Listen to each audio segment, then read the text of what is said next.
padroeira de um povo a lutar, a gente mineira te quer exaltar. Amado irmão, amada irmã, saúde e paz. Vivenciando o caminho da proclamação da palavra, venha ela como luz para que a nossa consciência, iluminada pela força do amor de Deus, nos faça compreender que somos vocacionados e vocacionadas no horizonte bonito em que a nossa Igreja do Brasil se põe nesse mês de agosto, mês vocacional. Celebramos hoje a festa da transfiguração do Senhor. Preparemos nossos corações aqui congregados ao redor da amada Mãe Maria, acolhendo o que nos vem das homilias de São João Damasceno, um presbítero, ao comentar. Como é bom para nós estarmos aqui, lembrando a passagem do capítulo 17, versículo 4 de Mateus. Assim exclamou Pedro: quem com efeito consentiria em receber as trevas em lugar da luz?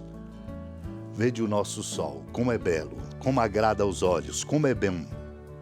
Como desejamos contemplá-lo, como brilha, como são cintilantes os seus raios.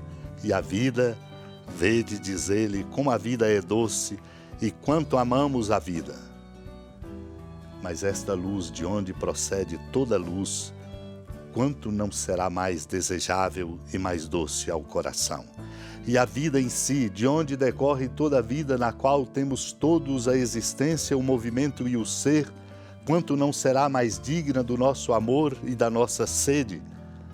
Mas não há um desejo por mais ardente, nem um pensamento por mais profundo que possam dar a medida da sua suprema grandeza. Ela excede toda comparação, escapa a toda medida. Como medir um ser infinito que o pensamento não pode conceber? Esta luz excede todas as criaturas da natureza. Ela é a vida que venceu o mundo. Como não seria infinitamente agradável permanecer junto dela, Pedro, se tivesse permanecido no Tabor, não teria sido cumprida a promessa que lhe foi feita. Tu não terias sido o depositário das chaves do reino, Pedro. O paraíso não teria sido aberto ao ladrão arrependido. A arrogante tirania da morte não teria sido abolida. O inferno não teria sido destroçado. Os patriarcas, os profetas e os justos não teriam sido libertados de seus abismos. A natureza humana não teria revestido a glória incorruptível. Jesus levou consigo Pedro, João e Tiago e subiu a montanha para rezar. Enquanto rezava, seu rosto mudou de aparência e sua roupa ficou muito branca e brilhante. Eis que dois homens estavam conversando com Jesus, eram Moisés e Elias. Eles apareceram revestidos de glória e conversavam sobre a morte que Jesus iria sofrer em Jerusalém. Pedro e os companheiros estavam com muito sono. Ao despertarem, viram a glória de Jesus e os dois homens que estavam com ele.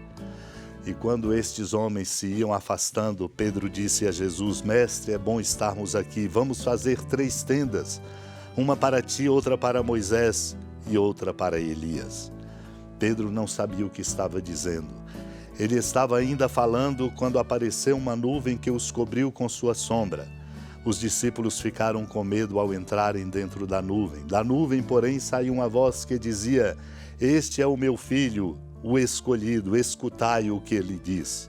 Enquanto a voz ressoava, Jesus encontrou-se sozinho. Os discípulos ficaram calados e naqueles dias não contaram a ninguém nada do que tinham visto.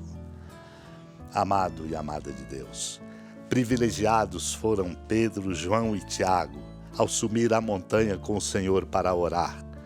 Somos também incluídos nesta lista, precisamos acompanhá-lo na experiência bonita da oração, para ver o seu rosto mudar de aparência e sua roupa ficar branca e brilhante.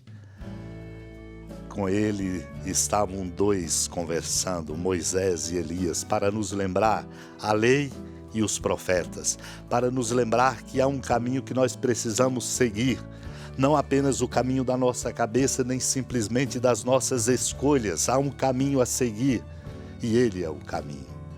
Conversavam Moisés e Elias, revestidos da glória, e conversavam sobre a morte de Jesus, sobre o seu destino, sobre a sua obediência amorosa ao Pai de se oferecer por amor de todos nós.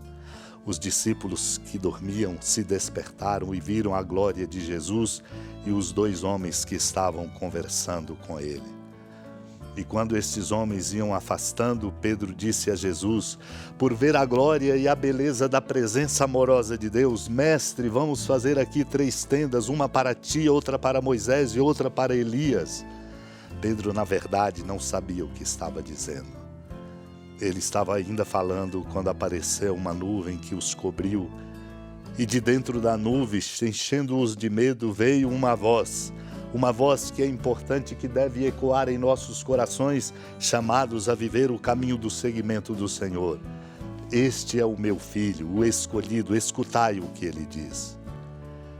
Jesus assim mostra que ele é o Senhor de nossa vida. Encontrou-se de novo sozinho, na obediência ao Pai.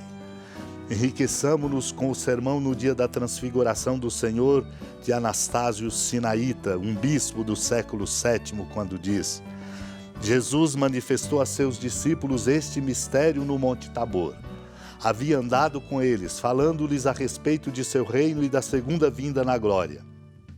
Mas talvez não estivessem muito seguros daquilo que lhes anunciara sobre o reino, para que tivessem firme convicção no íntimo do coração e, mediante as realidades presentes, crescessem nas futuras, deu-lhes ver maravilhosamente a divina manifestação no Monte Tabor, imagem prefigurada do reino dos céus. Foi como se dissesse: para que a demora não faça nascer em vós a incredulidade, logo agora mesmo eu vos digo, alguns dos que aqui estão não provarão a morte antes de verem o Filho do Homem vindo na glória do seu Pai. Supliquemos a Deus a graça de nos abrirmos a esta glória, que é a força da presença amorosa de Cristo, a fim de que aprendamos a lógica do amor, e na lógica do amor possamos caminhar na direção deste mesmo amor, ajudando o mundo a abrir-se a esse amor e, portanto, encontrando o caminho, dinâmicas e lições para ser um mundo justo e fraterno, enquanto caminhamos para o reino definitivo. Supliquemos.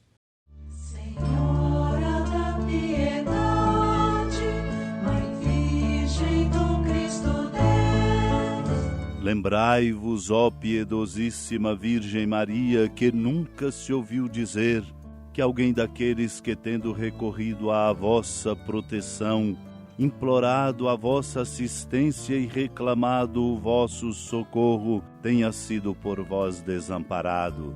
Animado com igual confiança, a vós recorro, ó Virgem das Virgens, e gemendo sob o peso dos meus pecados, me prostro a vossos pés.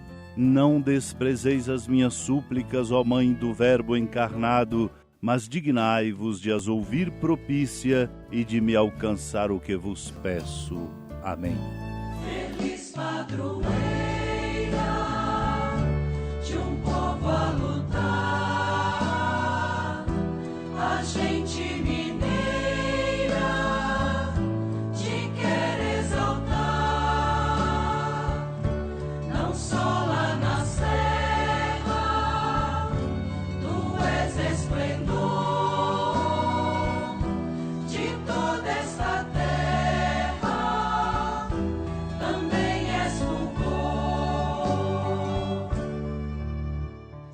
Amado irmão, amada irmã, com alegria do Santuário Basílica da Padroeira do Estado de Minas Gerais, a Senhora da Piedade, que da sua casa de clemência e bondade nos acompanha e nos abençoa do alto da serra, magnífica arquitetura divina, a bênção de Deus, amor misericordioso. Pai, Filho e Espírito Santo, desça sobre sua família, proteja sua casa, sustente sua vida, fecunde o caminho missionário de nossa igreja, nos encha de sabedoria e permaneça conosco para sempre. Amém. Feliz padroeira